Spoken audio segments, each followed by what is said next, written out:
Hello everyone, the Fat Boy here, and we're gonna start a new series of my team career mode.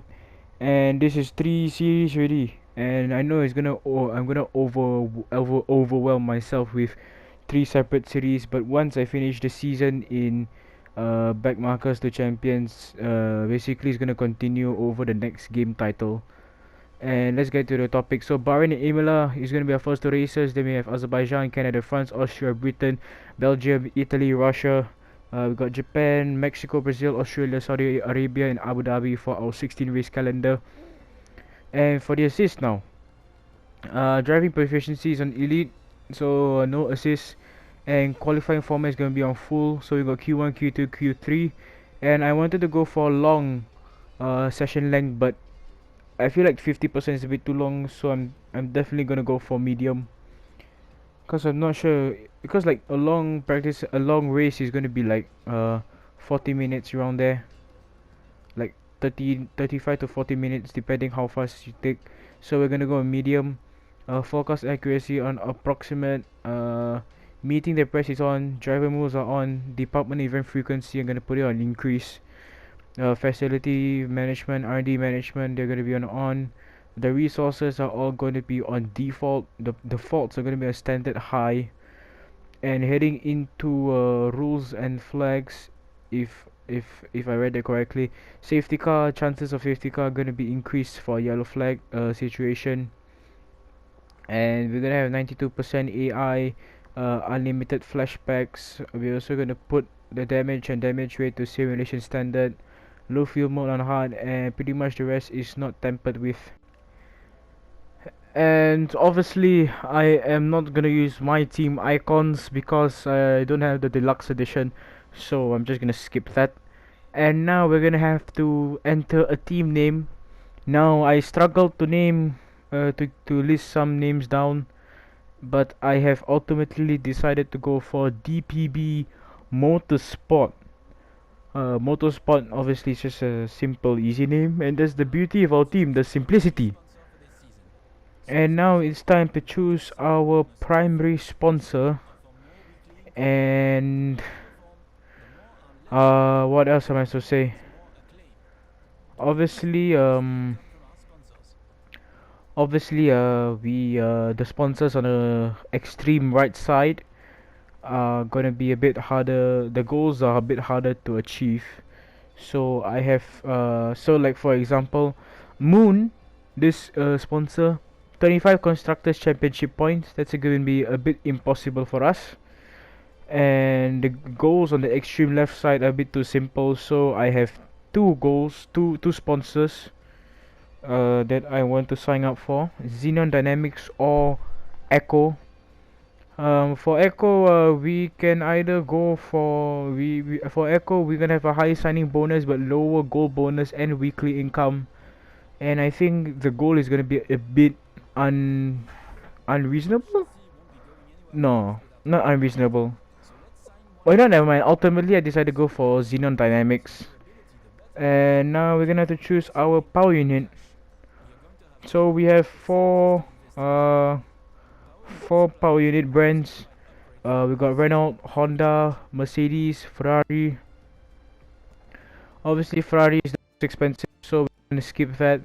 Renault is a bit too weak, the power unit, and even though it's the cheapest, I decided not to go for it. And we have Honda and Mercedes. Mercedes being the most powerful power unit in terms of performance. It also has the lowest durability, and obviously I don't want that. So I decided to go for Honda because it's the balance option, and also I'm gonna be saving an extra $100,000. So it's a win-win for us. We're gonna go for Honda. Now it's time to sign a new teammate. All these drivers on this list here are from F2. This guy cannot. This guy cannot stop talking. Okay, now it's my turn to talk. So anyway, all these drivers are from F2. The support, what you call? I don't care. Basically, we have this thing called focus. It's like morale. If the focus is high, the driver is gonna perform well. If it's not high, then it's gonna be otherwise lah.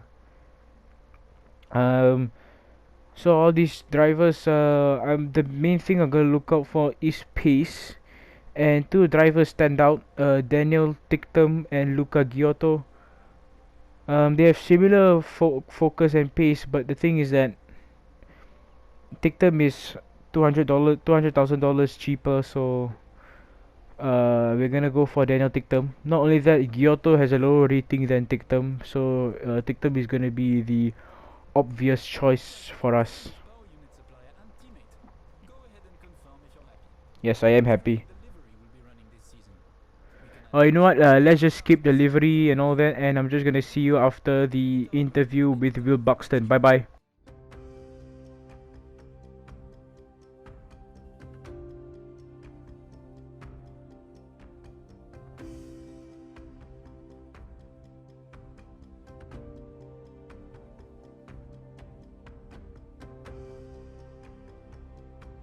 Hello folks, and welcome to this, a very special edition of Paddock Pass.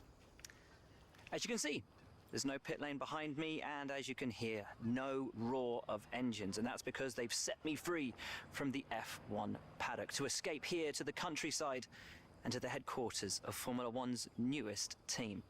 Now, it's not every day we get to pull back the curtain and look behind the scenes at an F1 team. Rarer still that we get to talk not only to the team owner, but also the team's lead driver. But what makes this place extra special is that the owner and lead driver are one and the same person. Now, it's been an interesting 12 months, and we all know a number of the regulation changes which were due to come into effect this year have been delayed until next. Some, though, are still seeing the light of day, amongst them the all-important budget cap, which gives some of the smaller teams a little further down the order, potentially, the opportunity to compete with the bigger teams. Good for them, but great for us as viewers. But what does our new team owner think about these new rules? Do they see them as a challenge, a hurdle that needs to be overcome? Perhaps they see them as an opportunity to disrupt the status quo, a chance to come out swinging and to carve their name into Formula One history. Well, I had the opportunity to ask them these very questions just earlier today, and here's what they had to say.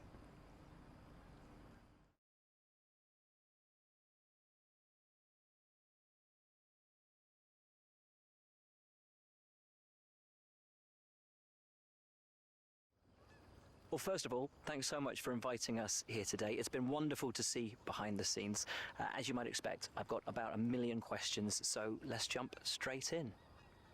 It's been a long time since we last saw a team owner take their own car onto the track, and the sport's changed enormously in the intervening years. How are you going to handle the responsibilities of both managing and driving for a Formula One team? Obviously, this isn't just about me. My team is supporting me 100%, and we are going to be unstoppable as we go through the next few seasons in the sport. Let's talk about your teammate. Now, it's clear they're excited to have signed with you, but tell me, what is it that you think they bring to the team? Obviously, we are looking for pace in the early stages of our career as a whole team. So obviously, it's their skill set that suits our team.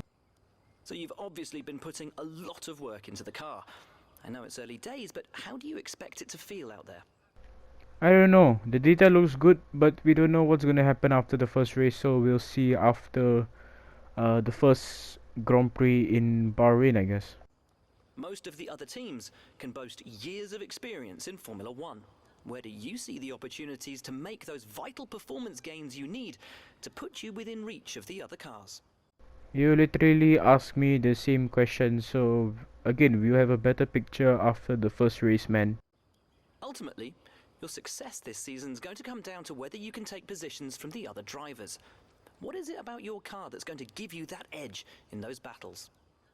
I know how to find. I'll ask a question. I'll answer a question. Obviously, we are trying to develop a very light car which will help us with cornering speeds and top speeds on straights lah. So, chassis is gonna be important for us in this. And finally, with so many specialist departments working together here at your headquarters, and with such an important deadline coming up, who's getting that coveted Teacher's Gold Star? Which group do you feel the most proud of right now? Aerodynamics is the most important to me. Well, thank you so much for your time. Been wonderful to get an insight from you and, of course, to see around the headquarters. Thank you for today. Really appreciate it. And thank you all at home for watching as well. We'll see you very soon. Okay, now with all the chit chat aside, we are just gonna show. I'm gonna show you just a personal tour around the HQ. Basically, we got all the facilities, the R&D chart, and all that. And for some reason, we have zero aerodynamics upgrades on us. So we are definitely gonna use our R&D points to get just one upgrade. Before that, powertrain durability, they have 6 upgrades each. So I am not gonna prioritize powertrain and durability for now, and we're just gonna get the front wing main flap. I think that's what they call it, just to get a bit more front downforce. And now, as the team boss, I can choose what activities I want the team to do. So we have the driver training camp, which will definitely help Tictum in terms of his statistics, make him a better driver for the first race only. And good thing that we are not gonna focus on power and durability. We're gonna focus on the other 2 departments, aerodynamics and chassis. So we're definitely gonna do that. Not only that, we're gonna get 500 extra R&D points. So it's a win-win situation, no doubt about that. And this is the driver market, basically all the drivers and all that stuff. Now with all that aside, I can now bring you to the driver reveal. And now we are done with the driver training camp and all the weekly resources and all that. And now it's time to show you my beautiful and mesmerizing masterpiece to y'all, and that's what we're gonna use for this season.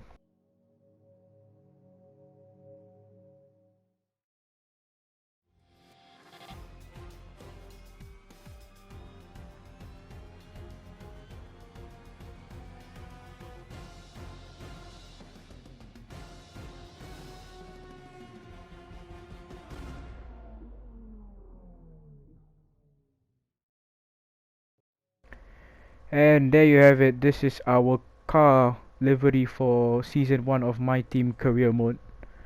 It looks so beautiful. Red, maroon. It's not red, it's maroon, I think. That's what they call it, as the main color. And we have white and black.